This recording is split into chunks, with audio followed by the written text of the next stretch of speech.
todas maneras, quisiera presentarles una obra de un autor romántico. Ay, porque sí como que quedé cojo. Es una obra de las más bellas. No, sin preámbulos, entremos de una vez a esa obra, mientras terminan de llegar, aunque están llegando juiciosamente. Voy a compartir pantalla. Profe, antes de que comience pantalla, nosotros somos el grupo de los Icuani, pero con mi compañero no hemos podido hacer cuadrar la exposición. O sea, tenemos la presentación y todo, pero no hemos podido hacer la exposición porque al señor se le enfermó la esposa. Entonces, pues desde el sábado tenía que estar cuidándola. Entonces, no sé si nos pudiera dar un poco más de plazo, por favor. No, les toca a los que estén. ¿Quién fue la persona que se enfermó? Camil, Cristian. Listo, les toca que ustedes lo reemplacen a él, porque si no hay tiempo, no hay Sí. tiempo para más adelante, entonces les toca a ustedes hacer el esfuerzo y eso es en buena medida el trabajo en grupo, el trabajo en que uno tiene que cubrir a los que no pueden, no, no alcahuetearle al que no puede, pero sí, seguramente ustedes trabajaron algo con él, entonces sí es como mostrar un tanto de solidaridad con los que no pueden, pero tampoco que se llegue a la alcahuetería. Entonces espero que Dylan y Aldo puedan cubrir a Cristian. ¿Listos? Ok. Ok. Bueno, vamos a escuchar a Schubert. Vamos a ver qué fue lo que pasó.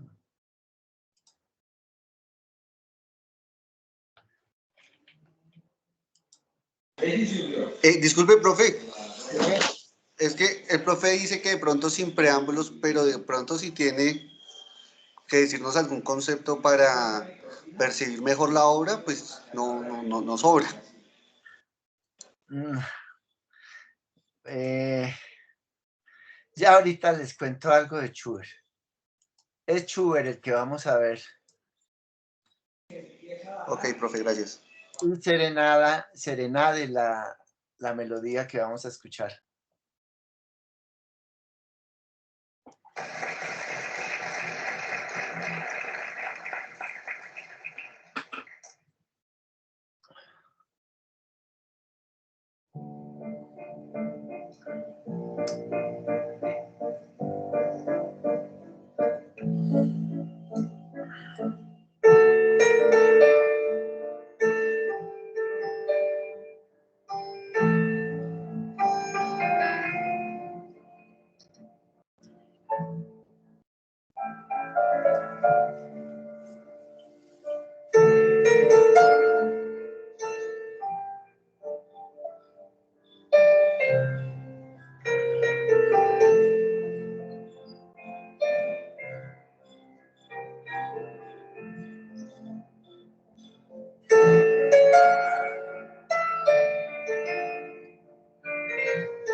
Serenade de Schubert.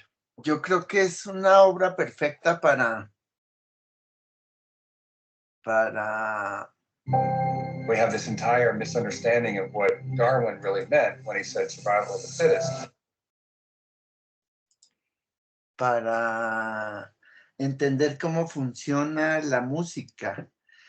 Tiene una melodía, Serenada, es una de las melodías más bellas que hay, más líricas, más inspiradas, bellísima, es Serenade. Y entonces, ahí se ve toda la magia del compositor que en un momento la baja una octava y mantiene la misma melodía, pero amarrada de algunos elementos de la melodía anterior. Baja una octava, la mantiene ahí y sigue tocando con parte de la melodía anterior. Y en otro momento sube 2 octavas. Baja en el primer momento y sube 2, pero sigue igual con algunos elementos que la atan a la primera. Es perfecta ese juego que no se ve tan bien en las otras obras que escuchamos, que no está tan instrumentada para que la pueda uno entender. Es una de las melodías más bellas, esta de Serenade, una melodía que no ha tenido el protagonismo que debiera tener, porque es una de las melodías más bellas, es el adagio de el concierto de Aranjuez. No sé si ustedes lo conocen. El segundo movimiento del concierto de Aranjuez es bellísimo, bellísimo, bellísimo. Además que el instrumento que lleva la melodía, el centro del concierto de Aranjuez es una guitarra, y es una guitarra de 12 cuerdas, aunque alguno de los intérpretes, se me olvida el nombre de este, la toca con una guitarra griega de 12 cuerdas, de 13 cuerdas creo que es, y entonces es más fácil, pero Joaquín Rodrigo, que fue el compositor, la elaboró, la melodía es de lo más bello que hay, pero no tiene esto que les cuento de Serenade, que es la misma melodía en otro momento, movida de alguna manera, pero uno sabe que es la misma melodía y que es de ese concierto. En el concierto de Aranjuez no está. En otras obras de Joaquín Rodrigo sí está, como en el no sé qué gentilhombre de Joaquín Rodrigo, en esa sí está esa obra. Yo quisiera, como si nos queda algún tiempito luego, aunque yo esperaría que si nos queda tiempo después, más bien miráramos algunos campos que no hemos podido ni mirar y que no vamos a mirar por las exposiciones. Por ejemplo, no vamos a mirar nada de los Nukak Maku. Y yo sí quisiera que al menos miraran ustedes un video por su cuenta de los Nukak Maku. No hay, creo que no vamos a ver nada de los Embera, y eso nos falta. Entonces al menos alguna cosita que ustedes por su cuenta investiguen y que lo incluyan en este resumen que les pido que me entreguen después de los Nukak Maku. De pronto, si nos queda un tiempito, miramos un video o algo de algunos indígenas del Amazonas que son muy chéveres, pero igual que les pido que lean, que escuchen y que vean de los Nukak Maku. De una vez se los doy, que se llama Nukak o Nukak Maku, nómadas atrapados, nómadas arrinconados por la deforestación. Ese lo encuentran en YouTube y es de un programa de televisión que se llama Zona Franca.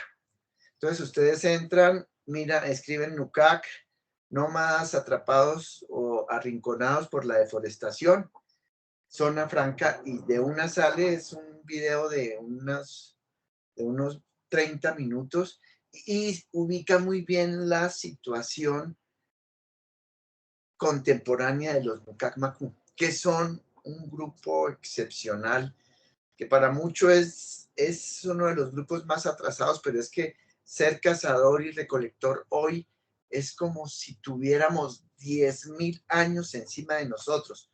Es la forma de vida en la que más duramos, y es precisamente por eso, porque es una forma de vida extraordinaria. Ser cazador y recolector es ser un extraordinario conocedor del medio en que yo me muevo. No tengo cultura material para nada, porque no puedo guardar nada de un día para 3 días después. Es una forma de vida en donde las mujeres son extraordinariamente protagonistas, porque si bien se llaman cazadores y recolectores, debieran llamarse recolectores y cazadores, porque el 70% de lo que consumen es producto de la recolección, que la manejaban las mujeres. Los hombres apenas de vez en cuando cazaban uno que otro mico, una que otra danta, o pescaban, pero eso era marginal. Entonces, formas de vida en que las mujeres eran protagonistas impidieron que se dieran desarrollos patriarcales que llevaran a que un grupo se volviera guerrero, se volviera en cierta medida violento, buscando conquistar, buscando, buscando acumular. Y eso nos trae aquí a este momento lo extraordinario que podría ser la vida si fueran las mujeres las que la dirigieran. La administración pública si fueran las mujeres las que la dirigieran. ¿Hacia dónde iríamos si fueran las mujeres las que estuvieran metidas ahí en la administración pública? Seguramente no tendríamos nada de las formas de vida ni de las prácticas de administración pública ligadas a la ineptitud, ligadas a al jugarle al que más puede darnos, a usar la administración pública para pagar favores. Nada de esa vaina sucedería, porque si retomáramos formas como la de los cazadores recolectores hoy, serían otra cosa. Eso que yo les decía, chévere que miraran el texto del cáliz y la espada, solo es que miraran la introducción, una introducción que hace un hombre, Humberto Maturana, pero que plantea un concepto que es muy para mirar lo excepcional de la dimensión femenina del mundo, que es la matrística. Ojalá por lo menos las mujeres que lo leyeran, aunque sería extraordinario para los hombres que también lo leyeran, que ojalá Juan Pablo nos diera una síntesis de eso, en qué consiste la matrística, a ver si pudiéramos incorporarla a la administración pública. Bueno, pero entonces empecemos con Liliana y Sebastián para que nos cuente de los pijaos. Profe, ¿te puedo hacer una pregunta antes? Hasta dos. Bueno, hasta dos, bueno, más un apunte. Pues no soy muy amigo de los uniformes de la policía y esto, pero cuando metieron a la policía a las mujeres en tránsito, se bajó mucho el nivel de corrupción porque al parecer las mujeres no se dejan corromper tan fácilmente o no están teniendo la intención de comprar, o sea, de una infracción y sacarle plata a la persona y a veces, a menos de que estén con un hombre, eso, pero las dejan de a dos y es poco probable que, venga, ayúdeme. No. Ponen la infracción y ya ahí son, sí, al parecer pueden llegar a ser menos corruptas con ese ejemplo, ¿no? Y lo otro, profe, es que lo que el profesor decía de esta población, de estas poblaciones nativas, ¿qué grado de longevidad tienen? Y si ayuda a que no tengan una medicina occidentalizada, o sea, que no se vacunen, que no tienen las vacunas que vienen de los laboratorios de Estados Unidos, Europa, y si eso aporta para que ellos tengan una buena salud y longevidad. Esa es la pregunta, profe. Bueno, una cosa son los Nukak Maku. Los Nukak Maku entraron en contacto con hombres occidentales, hombres y mujeres occidentales, hace como unos 30 años y de una el contacto con ellos les hizo agarrarse o que la gripa los agarrara y la gripa los diezmó berracamente. Solo una gripa. Ahora, en un video que vi hace como 20 años de los Nukak Maku, hablaban de que ya no hay ancianos.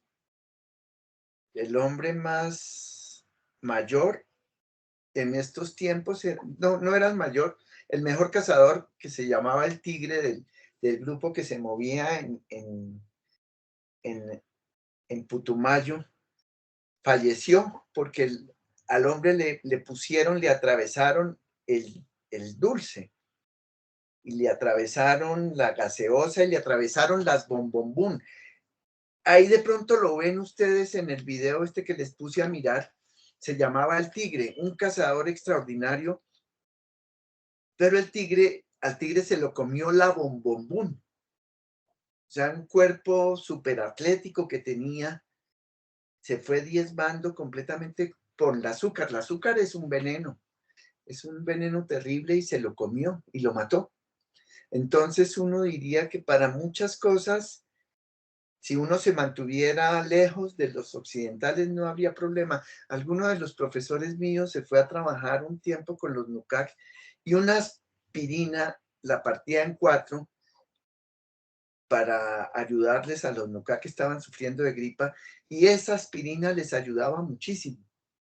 Pero en general el asunto es entrar en contacto con otros.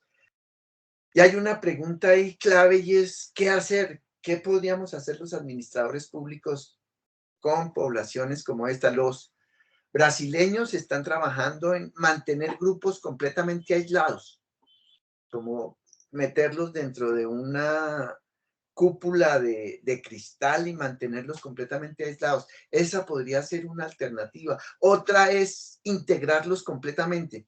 Otra es entre una y otra, mantenerlos aislados en alguna cosa, integrarlos en otras cosas. Pero ahí es donde, por eso es que estamos viendo esto nosotros aquí. ¿Para qué?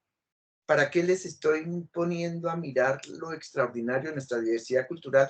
Para que nos movamos en qué tipo de estrategias podríamos desarrollar los administradores y las administradoras públicas con población tan especial como nuestros grupos étnicos. Profe, no, y ya lo último, no interrumpo más, profe. Yo creo que lo voy a manejar yo y pues para ponerlo a los compañeros, creo que una de las soluciones puede verse drástica, pero es descolonizar, o sea, los colonos que están allá, que han metido ganadería, que ponen empresas y están tumbando el bosque para hacer la ganadería extensiva o cualquier tipo de cultivos, no sé, que el Estado los indemnice y les entregue baldíos en otros lugares, pero quitarlos de los lugares donde están ellos para que no haya esa combinación a menos de que sea de pronto controlada, que ellos quieran, o sea, ponerlo a decisión de ellos. ¿Quieren permitir esto o no? Pero que sea un libre albedrío de ellos y no una posición de que se metieron unos tipos allá a hacer ganadería y a quitarles las tierras. Pero es eso, descolonizar esa parte que ocupan ellos. Sí, esa puede ser una opción, una buena opción. Es chévere que miren esto de los NUCAC, nómadas atrapados por la deforestación. Ahí se ven todas estas cosas que estás tratando, pero hay otro asunto. A los emberas, que tampoco los vamos a ver en las exposiciones, a los emberas los trajeron, tuvieron que salir de allá porque estaban en peleas entre paramilitares, bandas criminales y algunos rezagos de las FARC, y entonces tuvieron que salir para conservarse vivos.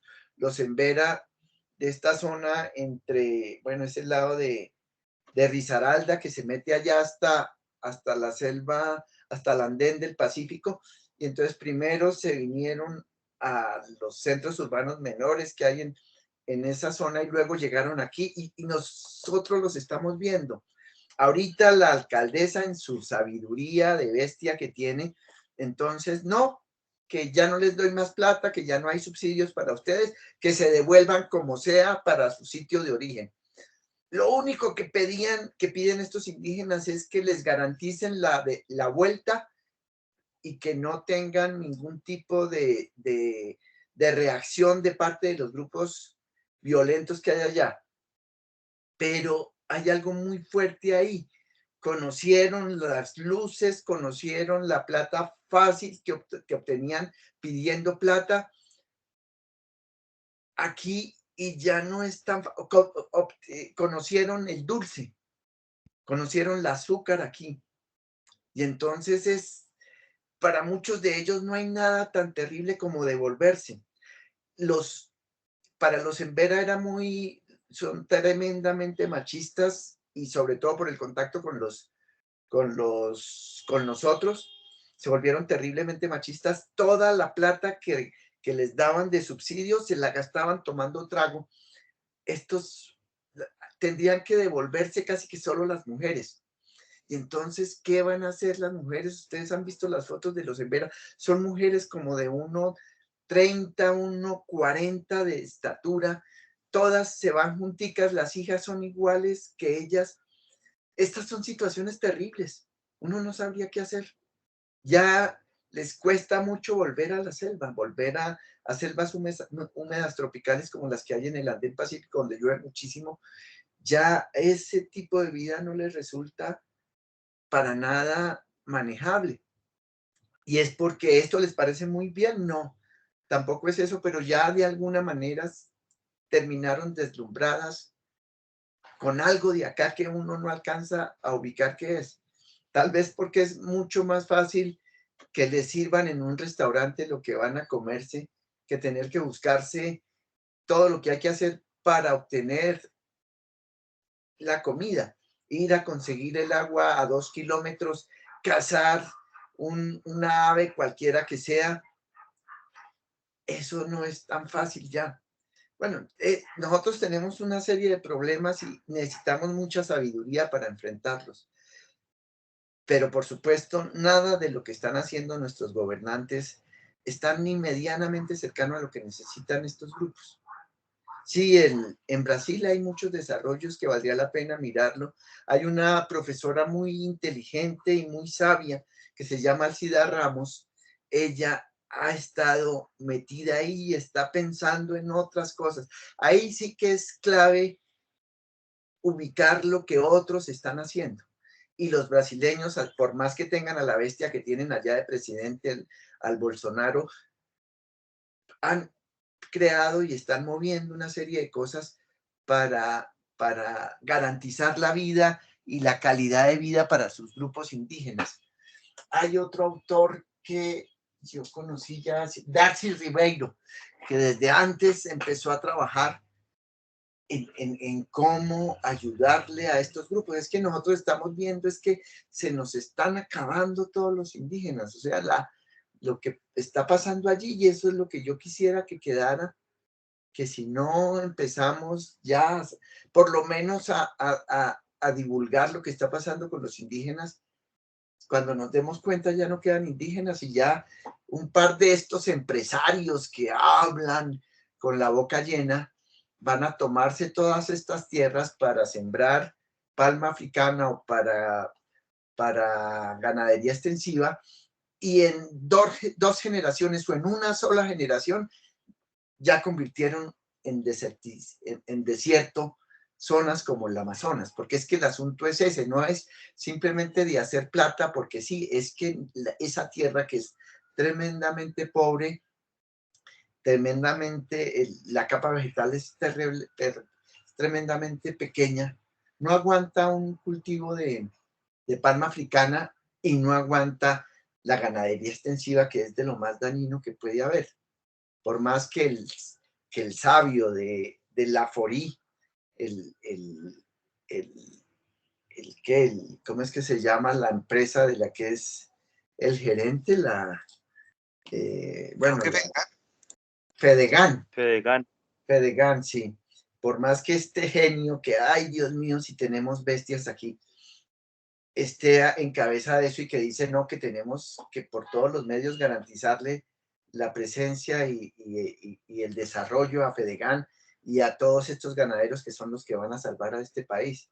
No, es que estamos hechos, es que por todos lados tenemos guerreros, tenemos guerreros de un lado y guerreros del otro, y no nos hemos dado cuenta que lo primero que debiéramos hacer en un país como este es acabar con todos los guerreros, porque no hay personaje más bestia que un guerrero.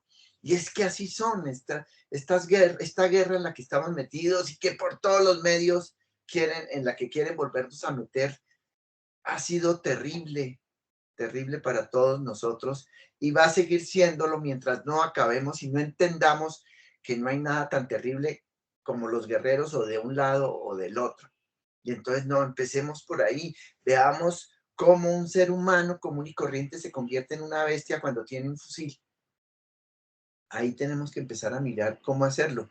Yo sí pensaría en que una cosa que hay que hacer de una es acabar con todas las fuerzas militares y acabar con todas las formas de guerrilla y de paramilitares y toda esa vaina, porque mientras tengamos guerreros, ahí estamos jodidos. Y uno de los caminos es este que les contaba de la matrística. Bueno, arranquemos, por favor. Si pudiera Liliana y Sebastián arrancar y empezar a compartirnos pantalla, qué berraquera.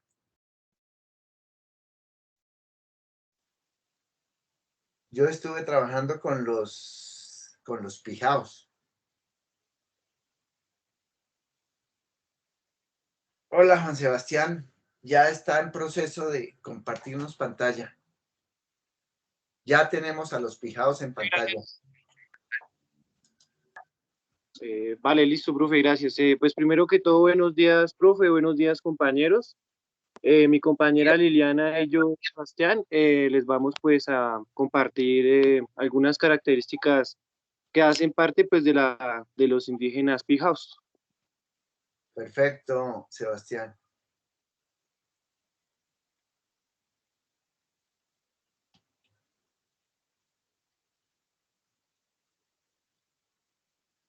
Si quieres, sigue, Liliana.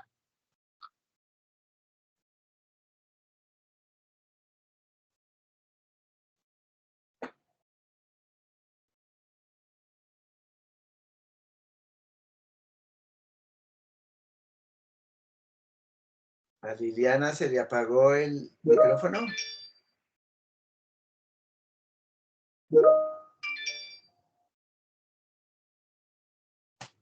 No, no te escuchamos. Sí, está poniendo mensajes diciéndonos eso. Buenos días, Liliana, no te escuchamos.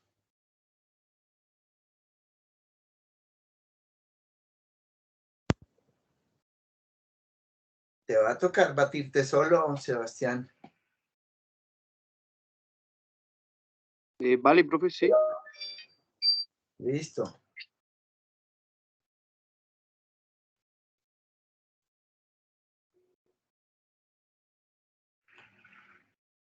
Buenos días, ahora sí me escuchan. Perfectamente te escuchamos, Liliana. Listo, entonces, qué pena un poquito por el ruido. ¿Sí? Ok, entonces vamos a empezar con el origen de los pijao. Después de su reducción en el siglo XVII, a partir de todo lo que implica la invasión española, se establecieron en dos resguardos como estrategia de supervivencia, apropiaron elementos de la tradición cultural hispánica, tales como la ganadería y los ritos católicos. Posteriormente, su sociedad fue afectada por los procesos de conformación del latifundio ganadero y en la década de los 50 por la violencia bipartidista.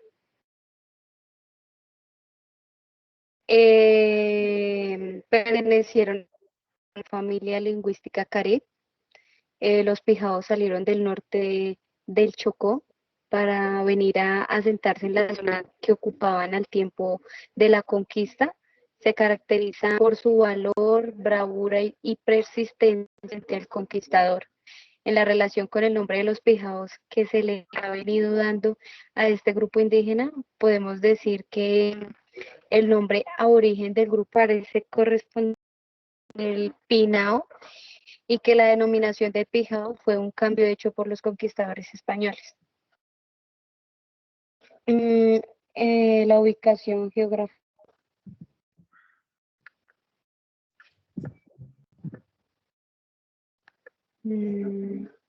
Sebastián. Sebastián. Puedes ver ahí, ya tengo la diapositiva. Puedes poner ahí, no, pon la diapositiva de la ubicación geográfica, por favor, que no. ¿O sí está? Que no la veo.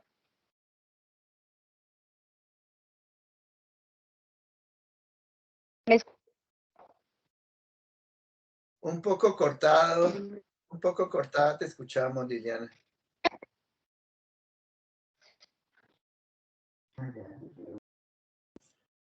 ¿Empezabas a hablarnos de la localización? Sí, profe, qué pena, es que me tocó desde el celular porque me quiere cargar el computador. Vale, entonces la ubicación geográfica. En los pijaos del sur del departamento del Tolima, como se autodenominan en la actualidad, se ubican en pequeñas parcialidades en los municipios de Collaima, Natagaima, Horta, Chaparral y San Antonio. Los Collaimas y Natagaimas formaron parte de una gran sociedad tribal a los que se les denominó pijao.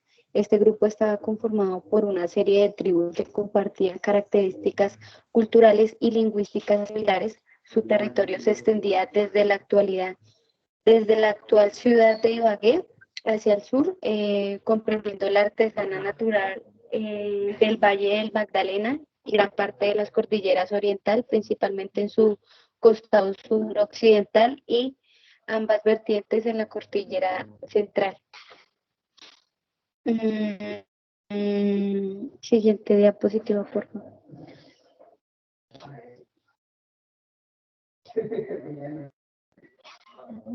Las principales tribus fueron los cultiva o cultiva, los Aipé, los del Valle de las Hermosas, eh, los Irico, los Paloma, los Albeima, los Amoya, los Tumbo y los Coyeno. La alfarería y orfebrería. En la fija de por sí lo dejo como una contribución al campo de la cultura material, pero pues sin embargo existen algunas muestras maravillosas de su industria y labor manual, en especial en los campos y orfebrería y alfarería, los cuales estaban en vía de desarrollo. Algunos de los hallazgos arqueológicos fueron en Río Blanco, Espinal y en otros municipios del sur de Tolima. Por Julio Cubillos y Víctor Bedoya muestran la gran influencia de las culturas caribe, chibcha y quechua por los Pijao. En los valiosos objetos excavados se encuentran vasijas de barro, ollas, sartenes, mucuras de cuello estrecho, adornadas con figuras geométricas y dibujos en color ocre, sepia y negro con acabados perfectos. Otros artefactos más domésticos encontrados son totumas y culebras, calabazos y banganas hechas de cáscara de auyama. La siguiente, por favor.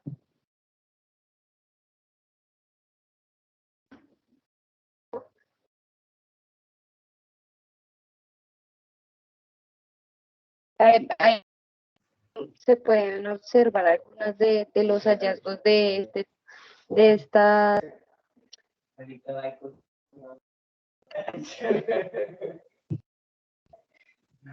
contribuciones. Población.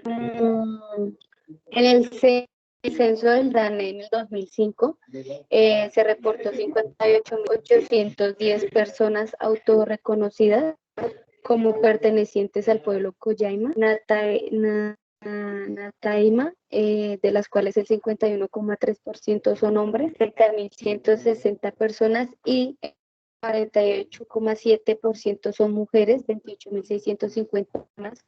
El pueblo Collaima, Natagaima, se concentra en el departamento del Tolima, en donde habita el 90% de la población.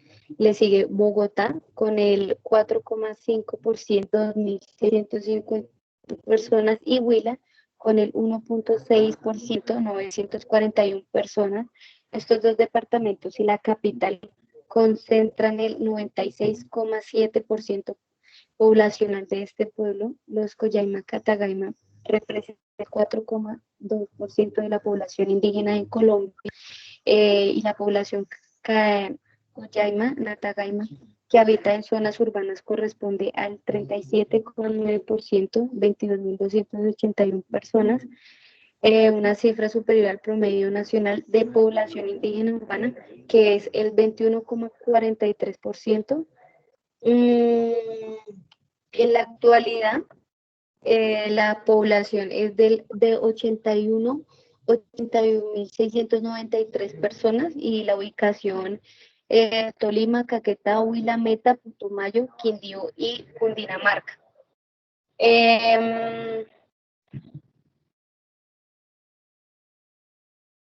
La siguiente, Andrés, por favor. Sebastián.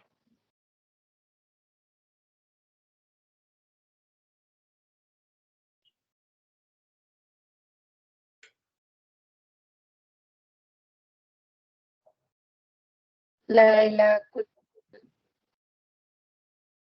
bueno, ahí pues se muestro, deja ver un poco las imágenes. Ahí está la filmina de cultura, Liliana. Claro.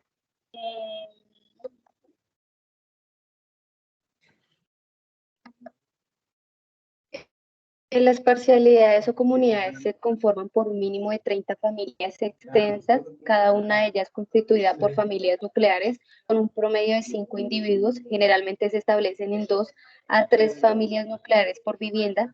La mujer desde su primera menstruación se considera lista para el matrimonio. El hombre antes de desposarla debe saber trabajar la tierra y estar en capacidad de sostener a una familia.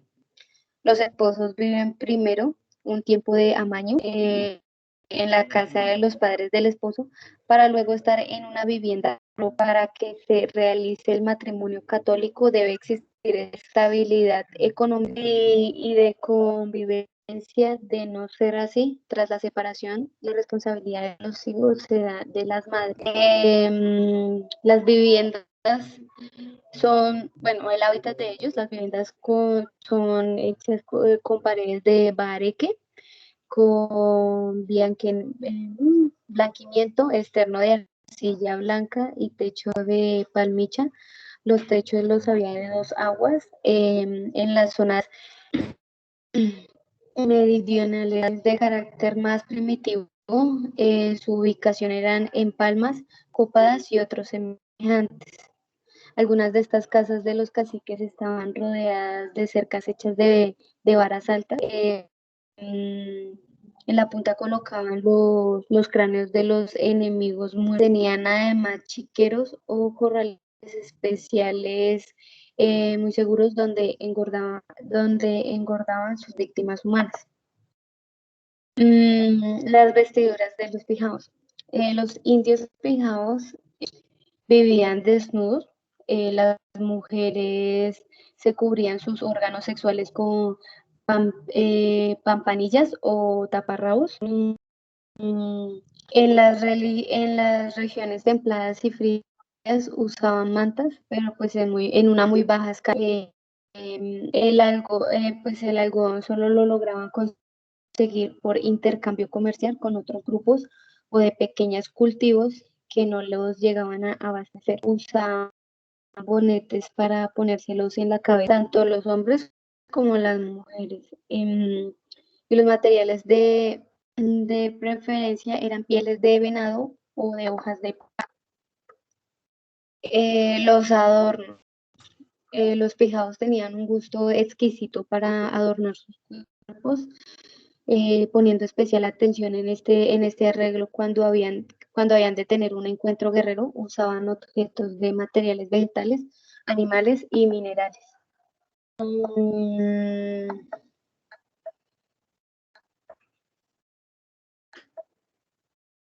Listo. Sigue esto, Sebastián.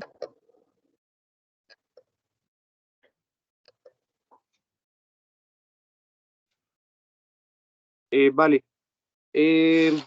Ahora pues voy a comentarles sobre el lenguaje. La verdad pues el idioma no está muy poco documentado.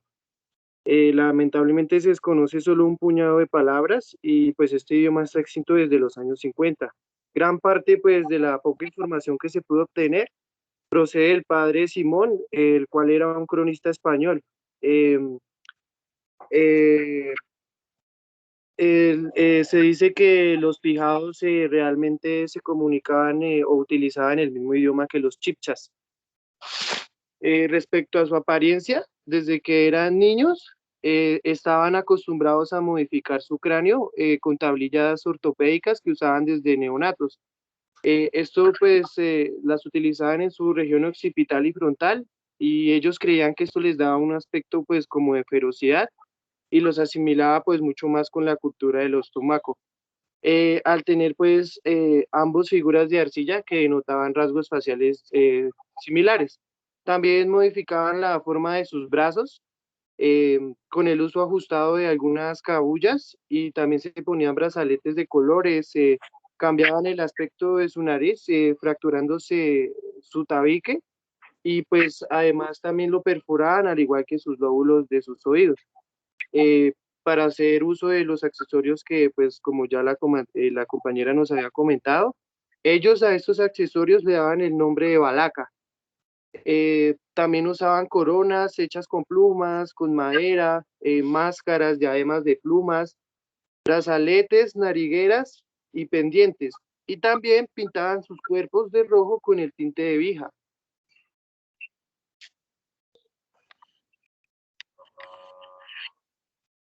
Un momento, perdón.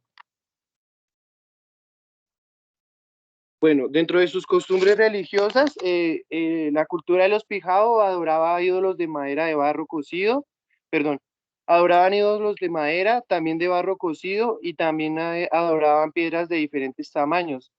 Uno de los principales dioses o entidades que ellos llegaron a adorar fue llamado Lulumoy, el cual era el dios grande de estos indígenas y presentaba 3 cabezas, 6 brazos y 6 piernas. Eh, y también lo representaban principalmente tallándolo pues en piedra. El adornado, eh,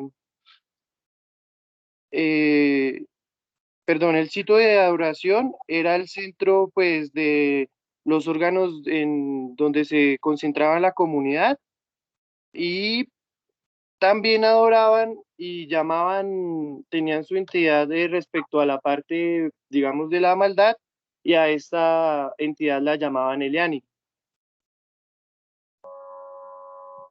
Respecto a sus aspectos fúnebres, al contrario que el resto de culturas que hacían parte, pues acá del sector geográfico, en vez de buscar cómo separar de la vista al cadáver lo más rápido posible, al contrario lo mantenían dentro de la comunidad por lo menos 3 días, y también se dedicaban pues a la momificación. Esto pues entraba pues, era una contraposición pues a todas las características de la religión que la cultura española pues quería imponerles. Las momias de los caciques muiscas se llevaban siempre en andas para ver en las fiestas y en las oportunidades que habían como aspectos de recreación. Y estas momias, por último, eran llevadas y se vertían pues en el río Magdalena. Eh, Ahora les voy a contar acerca de la cuestión de su ambiente bélico. Los pijaos eran indios con aspectos fuertes, también tenían una buena tendencia a la belicosidad, o sea, siempre estaban preparados pues para la guerra, y pues eran personas con un carácter bravío. Por lo mismo vivían armados de lanzas y garrotes. Al pasar el tiempo se fue transmitiendo en las fiestas populares de la región, o sea, se hacían como se generaron bailes pues para recordar todo como esta cultura y esta tradición que tuvieron estos indígenas durante los tiempos prehispánicos, y pues mayormente los integrantes masculinos de la comunidad siempre estaban armados pues con estas lanzas hechas, elaboradas principalmente a partir de guadua y pues de rocas.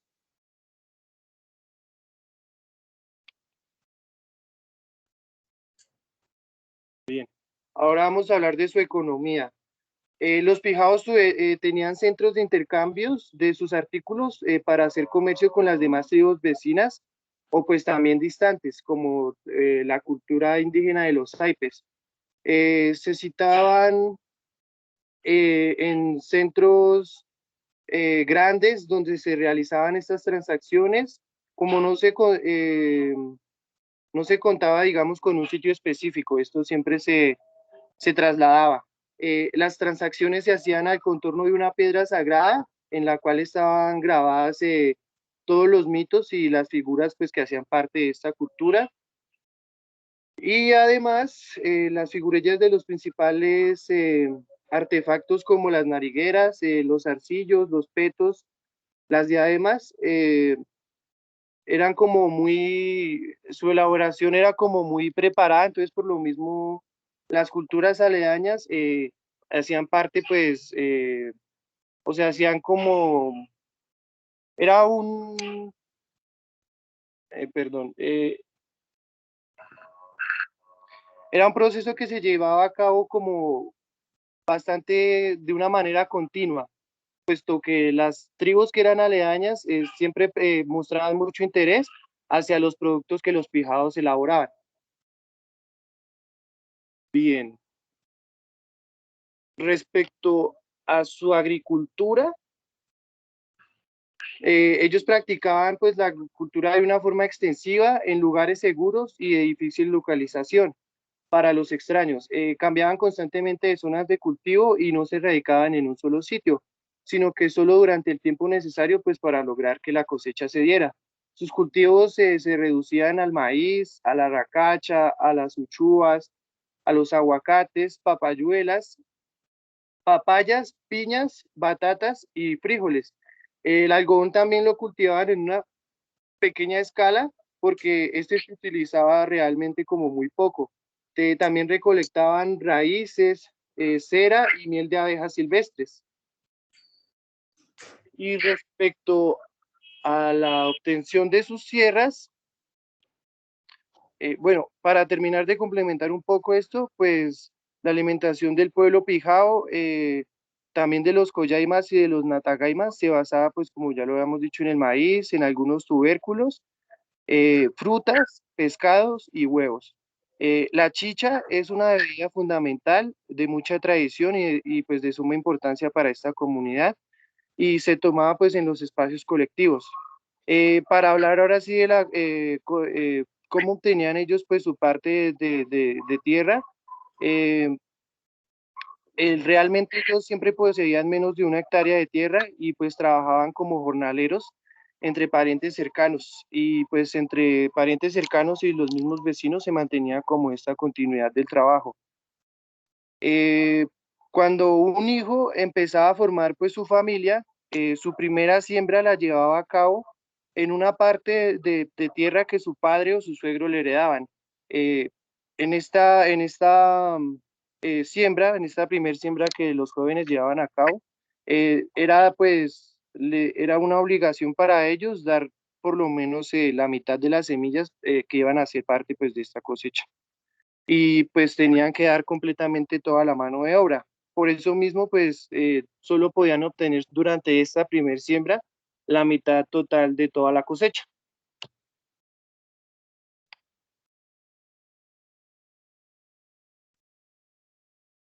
Y listo, eso sería todo pues de nuestra exposición. Muchas gracias.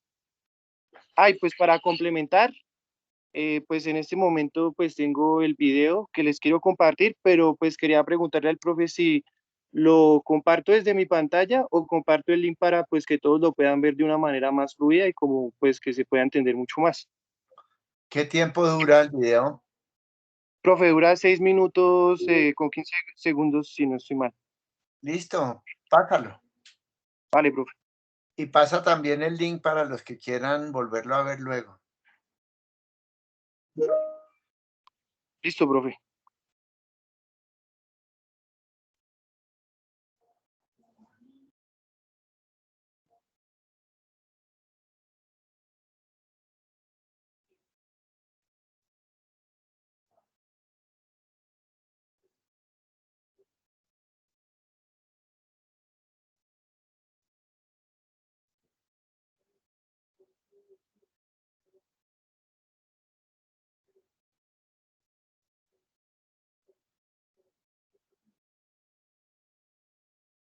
¿Se escucha, profe? ¿Se escucha el audio del video? No.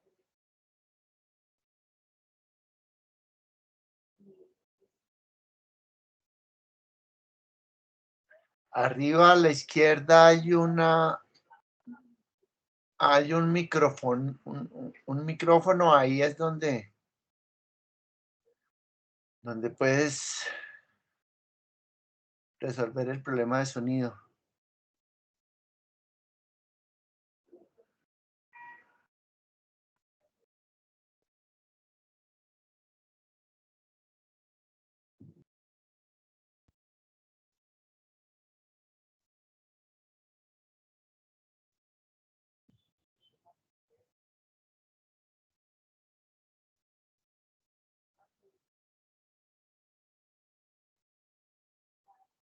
han existido varias familias indígenas en la región de Colombia.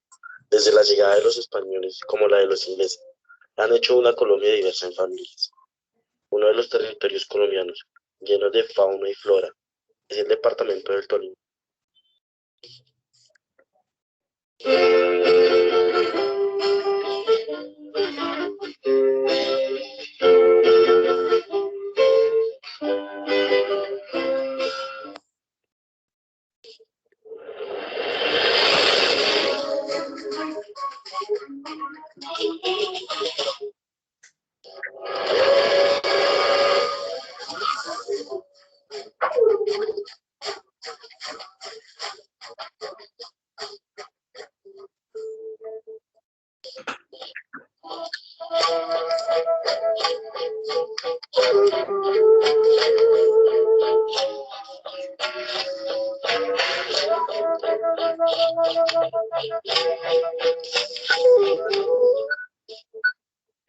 Los pijaos estaban organizados como sociedad jefatura. Sus poblados eran de bareque y las casas estaban apartadas unas de otras. Su agricultura cosechaba en las cordilleras. Cultivaban entre papa, arracaya, uchuvas, pero en las zonas más cálidas se cultivaba otro tipo. Eran diestros en la domesticación de animales. Mantenían en sus comunidades diferentes especies de mamíferos acuáticos, aves y primates. Estos últimos, utilizados en la recolección de frutos de selva y raciones de huevos. Utilizaban a los animales de rastreo, a zorros, y pasoteaban a la inteligencia de la caza. Cazaban venados y chíboros, entre otros animales de la sabana.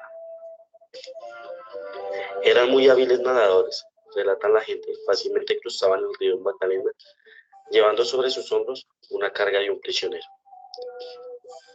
Los pijao llamaban tata a sus ancestros, o abuelos, como el tatacao, nombre dado por el cacicazgo, a un área desértica rica en fósiles.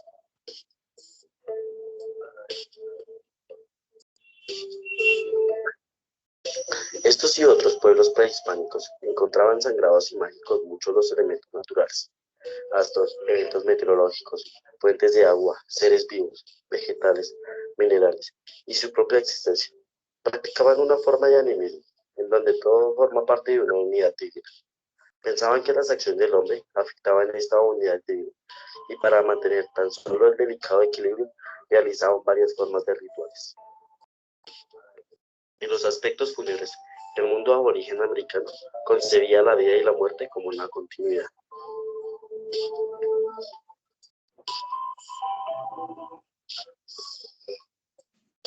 Los indígenas antiguos momificaban los cuerpos de los personajes principales, como los caciques y los monos. En vida, estas personas tenían el conocimiento de la facultad de comunicarse con la esfera de lo sobrenatural.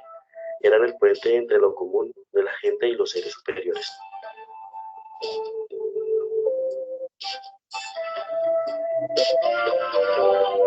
Más difícil es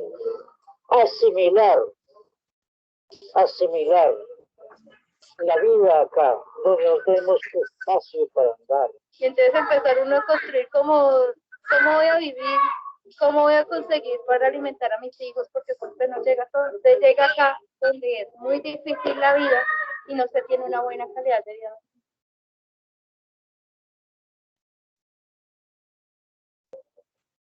Los jeroglíficos y la petrografía son una muestra de la más rica arte pijao, ubicado en algunos casos en lugares inaccesibles en toda la geografía de Colombia.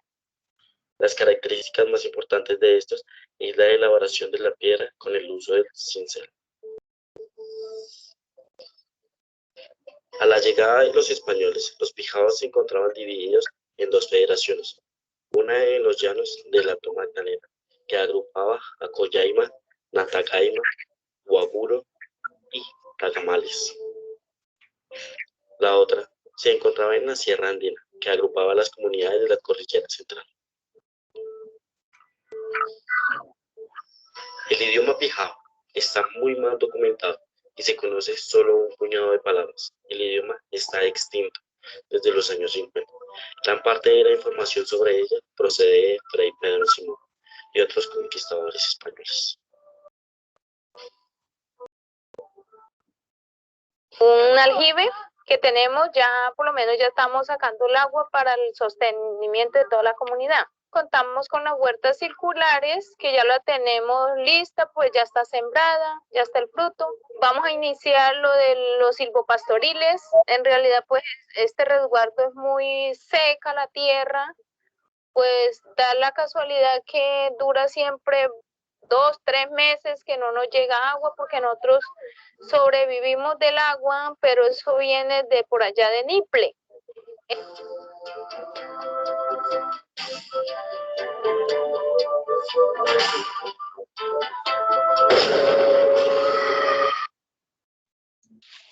Y listo, compañeros, listo, profes. Esto sería todo por hoy y pues muchas gracias por su atención.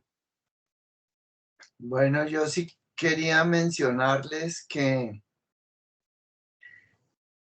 bueno, aquí hay un libro que se llama Barbarie y canibalismo en la retórica colonial. Los indios pijaos de Fray Pedro Simón, el que lo escribe es Álvaro Félix Bolaños. Aquí está el libro. Y ahí lo que cuentan es cómo construyeron a los pijaos, cómo construyeron los españoles a los pijaos para soportar el ejercicio de extinguirlos. O sea, sí se montaron todo un cuento en el que decían que en Ortega había una venta de carne humana, que eran terriblemente salvajes, que con ellos no se podía hacer absolutamente nada. Y con eso el Carlos V justificó, o más bien los invasores que teníamos aquí le pasaron la información a Carlos V, y entonces ahí echaron el cuento de que no, ¿para qué traer aquí afrodescendientes si lo que necesitaban era eliminar a todos los indígenas de esta zona del país, de la zona del Tolima? Hubo campañas de exterminio y lo curioso es que nunca pudieron exterminar a los pijaos porque eran muy bravos para pelear, pero para nada eran lo que se inventaban los invasores, que eran los pijaos. Lo más curioso en estos tiempos es que todos los indígenas que yo conocí, que eran como compadres míos, buena parte de ellos fallecieron ahorita con el COVID. No tenían las más mínimas defensas, aunque eran bravos, fuertes, tenían un sentido del humor extraordinario. Buena parte de ellos fallecieron por el COVID. El COVID se lo llevó muy fácilmente. Un elemento que sí valdría la pena destacar es el manejo del maíz. Como yo les había dicho, que hacían un preparado con el que sacaban como 7 u 8 productos. Hay otro escritor alemán que se dedicó a estudiar la forma de vida de los pijaos y contaba cómo estaba muy presente el frío y el calor. El frío era todo lo malo, todo lo que traía enfermedades, todo lo que traía como dificultades a los indígenas pijaos, y el calor era todo lo que los salvaba. Bueno, en otro momento, si nos queda un tiempito, les cuento algo de lo que conocí y viví con los pijaos. Eso fue mientras aún estaba estudiando antropología. Bueno, miremos entonces rápidamente, pasemos al segundo grupo que está programado para hoy. Bueno, dejemos mientras se organiza. Profe, me abarca una duda. ¿Sí? El Lulamí, que es el centro de concentración, ¿es lo mismo que una maloca o es como el homólogo o es distinto? No sé. Nunca escuché esa palabra. Sí recuerdo que cuando había una pareja de indígenas, un hombre y una mujer, y había ese proceso de mirar a ver si se iban a organizar. Bueno, que tiene un nombre ahí que lo mencionaron sus compañeros. Lo que sí era muy cierto era que cuando ya había pasado un tiempo y ya se habían como acomodado, el papá del hombre les daba un lotecito para que, decían así, que para que embarraran un rancho. Y embarrar un rancho es para que se independizaran y armaran su vida ahí. Y entonces la manera de decir, bueno, váyanse a vivir ustedes era, bueno, más bien ustedes ya que están, que ya tienen, ya se acomodaron y ya se ve que pueden hacer una familia, ahí les doy este pedazo de tierra para que embarren un rancho. Y entonces como hacían las casas en Bareque, el cuento era, se hacía en Bareque y después se le colocaba el barro para que protegiera la casa de la intemperie, porque el bareque tampoco es que, bueno, tal y como se hace en el Tolima no se usaba, que tal y como se hace en el Quindío no se usaba en el Tolima.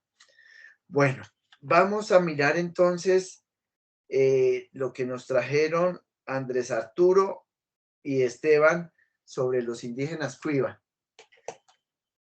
¿Están por ahí este par de compañeros? Sí, señor profe, sí estamos. Sí, profe. Entonces, si pueden arrancar, les agradezco porque estamos mal de tiempo. Les tocaría en lo posible durar 20 minutos no más en su presentación. Listo, profe. Deme un segundo, ya comparto la pantalla. Sí. Y pues sí vamos a poner un video al principio, pero pues por cuestiones de tiempo pues mejor adelantamos la exposición y si nos queda tiempo pues ponemos el video al final. Listo. Entonces vamos a exponer la cultura cuiva. Tiene diferentes nombres, puede ser cuiva con K o con C. Se puede escribir de diferentes maneras. Y con B larga y con B corta.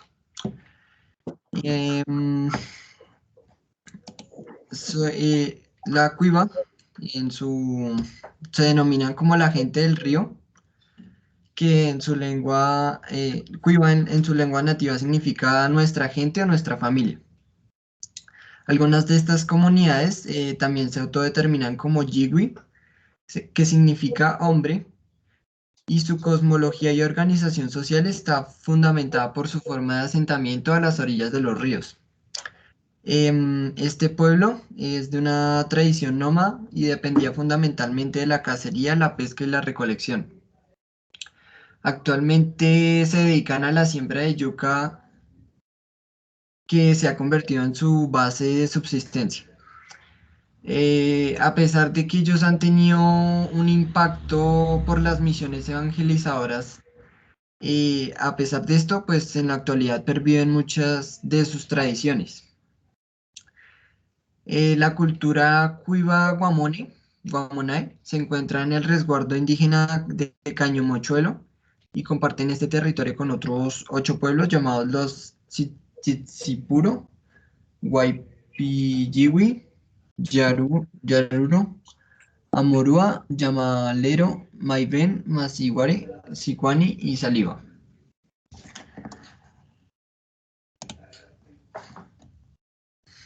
Su ubicación. El territorio ancestral Cuiva comprende una vasta extensión de los actuales llanos orientales de Colombia. Pues en la actualidad el pueblo habita y se asienta en pequeñas parcelas de lo que fue su territorio ancestral, primordialmente a las orillas y riberas de los ríos, de los cuales en su antigüedad dependían mucho. Habitan en su mayoría en el resguardo de Caño Mochuelo. Esto es un gran resguardo natural y pues resguardo indígena de los llanos orientales, y estos lo comparten con comunidades de los pueblos Guayú, Saliva y Piapoco, entre otros.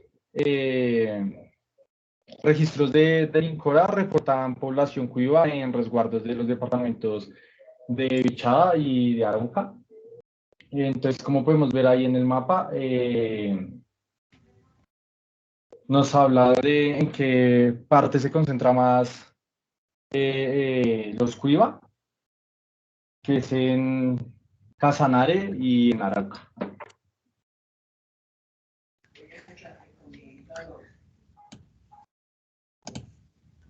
Ok, en su población, el Departamento Administrativo Nacional de Estadística En el 2005 reportó a 769 personas autorreconocidas como pertenecientes al pueblo Cuiva, de los cuales 383 personas, que son el 49,80%, son hombres, y el 50,2 son mujeres, que son 386 personas.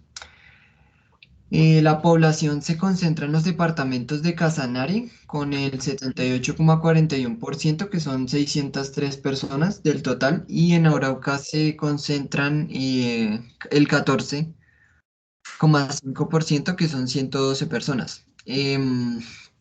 Estos departamentos concentran el 92,98% de la población de este pueblo, de la cultura cuiva. Y la cultura cuiva en comparación con la población de Colombia ocupa un 0,06% de la población de Colombia. Este es un tamaño reducido del pueblo que la posiciona como en riesgo de extinción.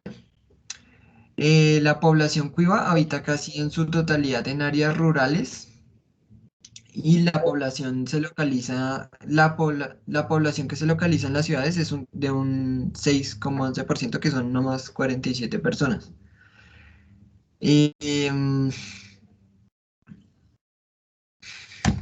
Ya, como podemos ver aquí en el Casanare, hay 12.119 personas, que son el 78,41%. En el Arauca, 4.900 personas, y en total entre el Casanare y el Arauca son 17.976 personas.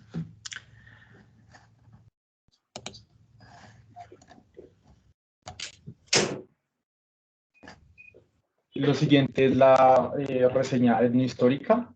Bueno, el contacto con la cultura europea es relativamente temprano, con los Cuiva, iniciando en el año de 1531 aproximadamente, y a partir de 1650 llegan a la zona misiones jesuitas que impactaron de manera profunda en los usos y costumbres de los indígenas de la Orinoquia y de todo el llano. Algunas comunidades buscaron refugio en zonas alejadas de difícil acceso, como ríos. Cuando los jesuitas son expulsados en el año de 1767, los Cuiva y otros pueblos de la región retornaron a sus territorios tradicionales. Sin embargo, inició la época de la colonización, que genera nuevos conflictos y desplazamientos para estos pueblos. Durante el siglo XIX hasta mediados del siglo XX, los indígenas Cuiva, así como sus hermanos y vecinos territoriales, los Waibo, fueron víctimas de asesinatos masivos que se llevaron a cabo en la práctica de cacerías indígenas denominada cuiviar o guajiviar, la cual además de ser una práctica generalizada y en la región, fue social e institucionalmente promovida. También en la década de los 60, otros riesgos culturales arribaron con las nuevas misiones, esta vez evangélicas. Estas ingresaron al territorio en forma de instituciones lingüísticas. El instituto, de acuerdo a los historiadores, intensificó la presión sobre los Cuiva. Estos misioneros utilizaron los mitos Cuiva para agregarles un contenido cristiano o construyeron pequeñas historias para motivarlos a convertirse en agricultores sedentarios. En años recientes han modificado su patrón de residencia, construyendo casas de palma, adobe y otros materiales de la región, dejando atrás su condición antigua nómada.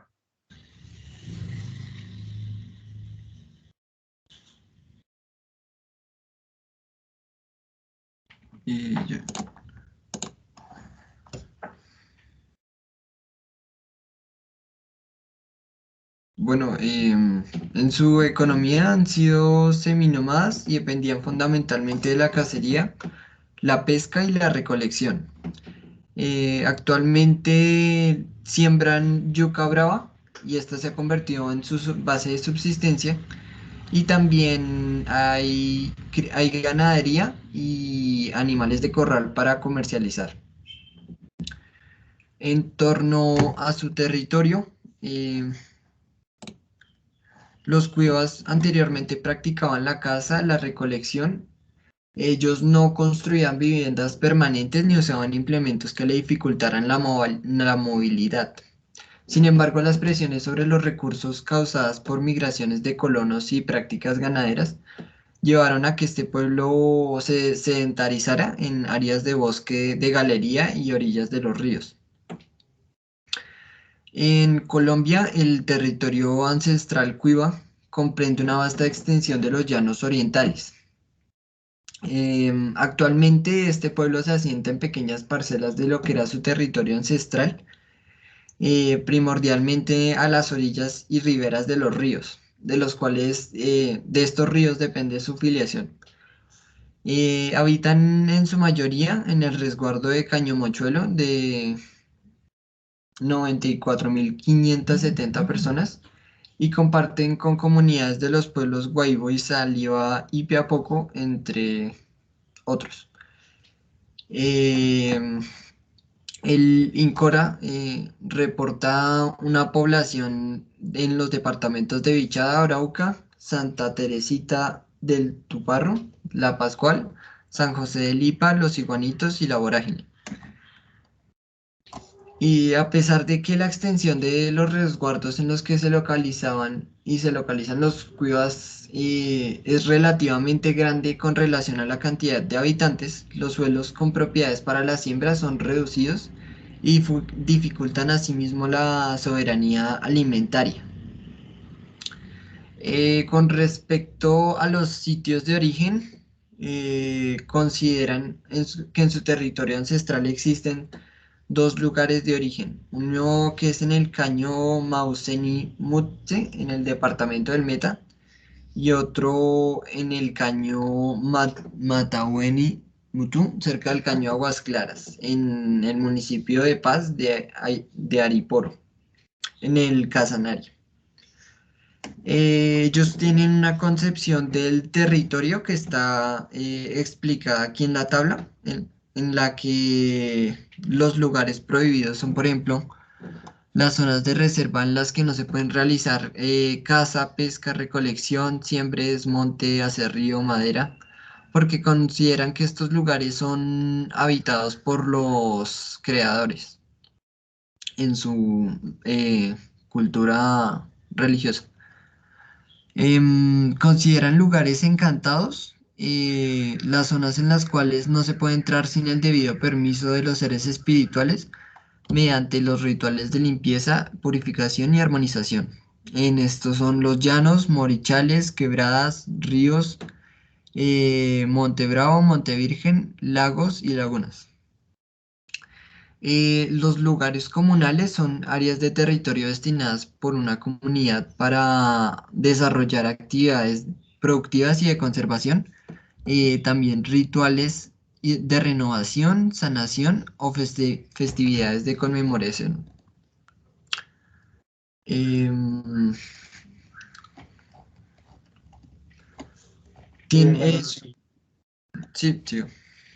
Los siguientes son su cultura y las costumbres y la tradición que tiene este grupo indígena. En su cosmovisión tradicional, el curacá es el intermediario entre la comunidad y las fuerzas sobrenaturales. Se cree que es la única persona con capacidad para detener las enfermedades que llevan a la muerte. Esto mediante cantos medicinales basados en la magia de las palabras habladas. El yopo, planta psicotrópica, ocupa un lugar preferencial en su cultura y su consumo se hace en los rituales. Bueno, de acuerdo con la tradición, los muertos se entierran sentados con los brazos cruzados alrededor de las rodillas, mirando al oriente y acompañados de sus armas.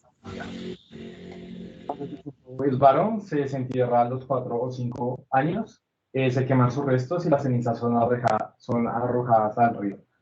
Los cuivas se identifican en función de su pertenencia al río, digamos Pigüien, el río Meta, Aitopili en el río Ariporo, Guapigui en el río Bachadia, Yoraguiraxi en el río Copanaparo, Mayarasi en el río Arauca y Uxi en el río Agua. Como su relación con el agua determina la cosmología y formas de filiación de los cuivas.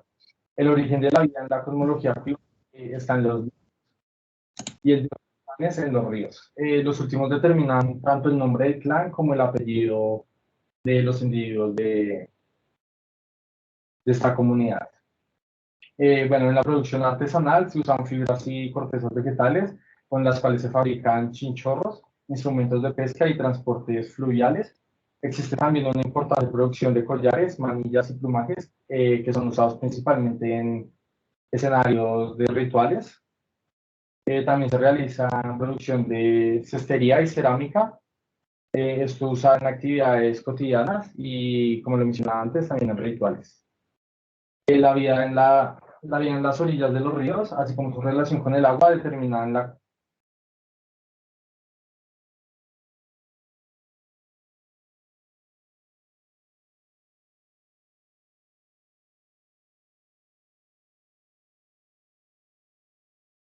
Sí, Andrés, está repitiendo lo mismo. Ok. Un aspecto de gran importancia dentro de la cultura cuiva es la medicina tradicional. En esta hay unos médicos tradicionales en los que ellos son encaminados hacia la medicina desde muy pequeños y deben guardar ciertas dietas para controlar sus conductas y sus deseos. Ellos deben absorber por la nariz la planta del yopo, que es convertida en un polvo verde. Deben consumir también el capi, que es una raíz que ellos deben masticar. Y con estos dos elementos, el médico tradicional entra en un trance y puede identificar a los pacientes y a las enfermedades. Es de gran importancia que tengan una macara, ya que esta es considerada como una herramienta fundamental para realizar los diferentes rezos que ayudan en el proceso de sanación. En su cultura consideran que el aliento de los médicos tradicionales revive a los que están a punto de morir y pueden aliviar mordeduras de culebras y de pescados.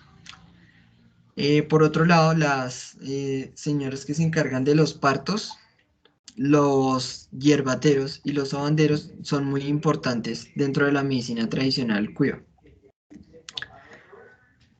En su producción artesanal se usan fibras y cortezas vegetales con las cuales fabrican chinchorros, instrumentos de pesca y transporte fluvial. También tienen una producción de collares, manillas y plumajes que son utilizados principalmente en escenarios rituales. En su producción está la cestería y la cerámica, que es usada para actividades cotidianas y rituales. Es un pueblo caracterizado por ser de tradición nómada y realizar prácticas de pesca, caza y recolección, y no tanto la ganadería. Y frente a su concepción de la mujer, ella tiene una gran importancia dentro de la cosmovisión del pueblo, porque ella se responsabiliza de la enseñanza de los hijos y se encarga de enseñar la cultura, las artesanías y los valores a los niños y a los jóvenes. Se le da mucha importancia a la voz de la mujer en la comunidad y también se le reconoce y se le valora su trabajo. En su cultura de la transición de las niñas a las mujeres, al momento de la primera menstruación de las mujeres, la mamá es la que transmite todo el conocimiento del mantenimiento del hogar y las formas de comportarse en la sociedad a la niña. Dependiendo del trabajo que haga la mujer, de este mismo trabajo se definirá cómo será el futuro de sus hijos, y su padre se encarga de enseñarle a sus hijos varones a construir canoas, a conocer y a moverse sobre el territorio, a reconocer los ríos y los sitios sagrados.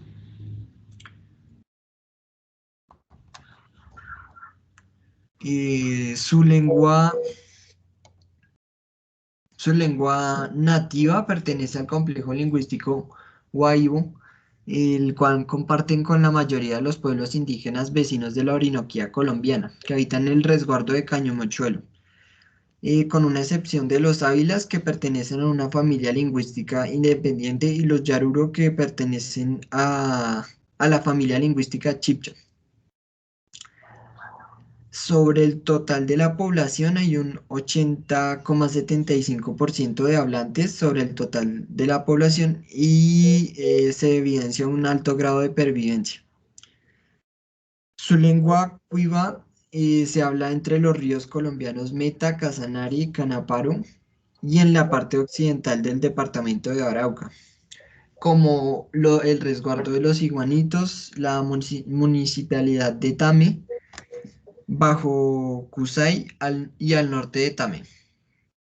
En el departamento de Casanare está el resguardo de Cañomochuelo y las municipalidades de Hato Corazal y Paz de Ariporo.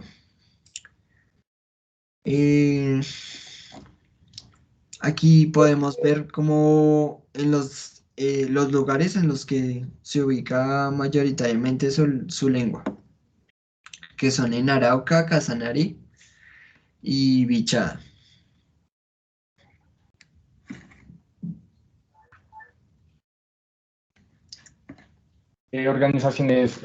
Organización social y política. Tradicionalmente la banda es la base de su organización social. La dirección de un grupo cuiva está en cabeza de un capitán denominado Guaro. Este está encargado de dirigir la cacería colectiva, así como dar la apertura a los bailes rituales. También ser el anfitrión en las fiestas y ceremonias. También distribuir la comida dentro de la comunidad y solucionar los conflictos que surjan dentro de ella.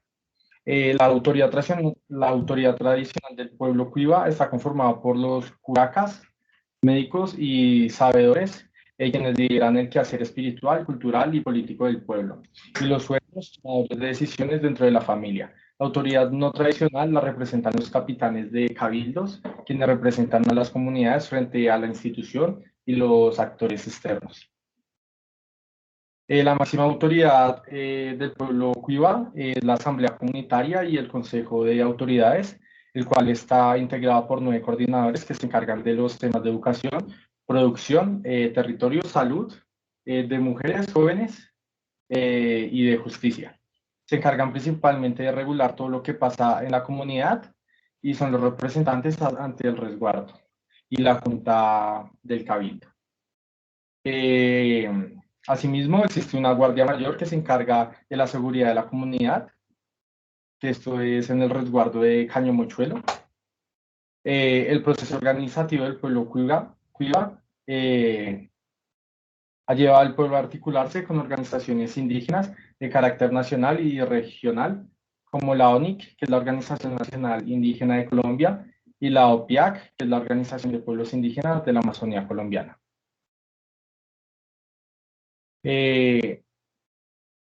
Lo siguiente es el plan de vida. Actualmente se llevan a cabo iniciativas para la elaboración de su plan de vida y pues de todas las comunidades indígenas, la cual llevan a cabo con el apoyo de las organizaciones zonales y nacionales, como el CRIBI, que es el Consejo Regional Indígena del Bichada, y ONIC, como lo decía anteriormente, que son la Organización Nacional Indígena de Colombia.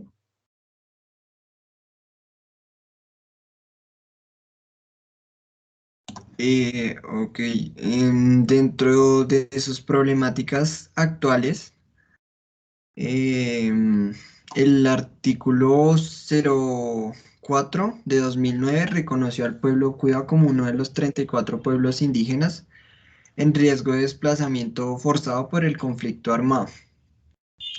En ello se evidencia que hay un desplazamiento de la comunidad que pues genera un riesgo de extinción que es tanto físico como cultural.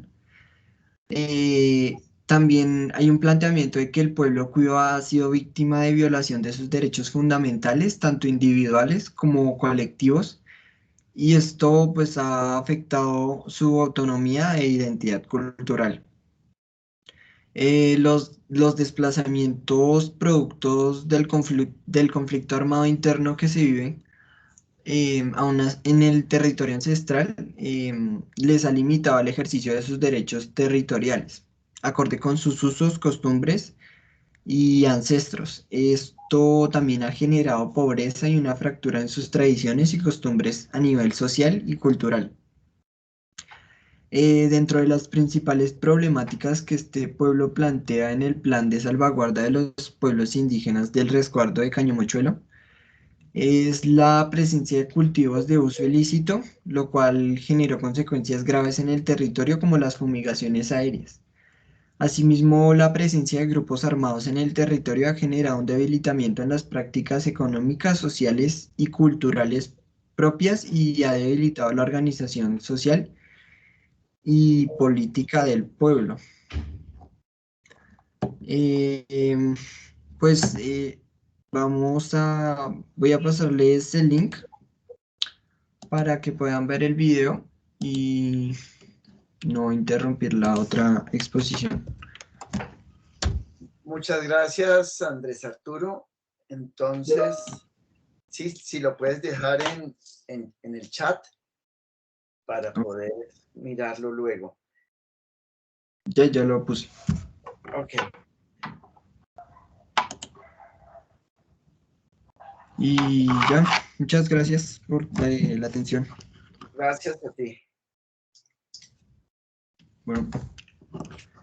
Bueno, la última exposición de hoy es la exposición de los Sicuani. Ya sabemos que Cristian no puede participar, pero Dylan y Aldo sí. Entonces escuchamos a Dylan y Aldo. Profe, yo no soy en grupo con Dylan, éramos Cristian y yo. ¿Cómo? Nosotros no estamos. ¿Quiénes están? ¿Quiénes Dylan, forman éramos parte? Cristian y yo.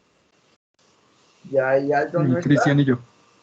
Profe, Dylan Colorado Yo soy expuso la Aldo. clase pasada. ¿Cómo? Dylan Colorado expuso la clase pasada. ¿Quiénes están? ¿Quiénes van a exponer hoy? Cristian y Aldo. Cristian y Aldo. Dylan está en la clase pasada. ¿Qué expuso Dylan? Los ticunas con Camila. Ah, listo. Listo, gracias. Profe, pues como le expliqué, Cristian no puede asistir y él es el que tenía, pues porque están en una cita médica y toda la vaina. Y él es el que tenía la presentación. Si quiere yo, su merced, le hago toda la presentación sin diapositivas, pero pues sí sería como usted opine. Porque sí quedamos un poquito mal con que no se quiso comunicar. No me ha querido responder todavía. Bueno, entonces tendría que ser hasta el 6 de diciembre la exposición de ustedes, ahí toda atravesada, no sé cómo va a ser. Pero bueno, entonces dejémoslo para la próxima clase. Para Profe, la es que próxima clase no. Cristian tiene un tema de COVID o algo así, me alcanzó a comentar, ha estado enfermo. Sí, sí, eso escuché. Bueno, Y yo quería... que el compañero Cristian parece que ha estado convaleciente y creo que el tema que me comentó es por contagio de COVID. Ok, listo. Listo, profe. Muchas gracias. Bueno, entonces voy a mencionarles un par de asuntos.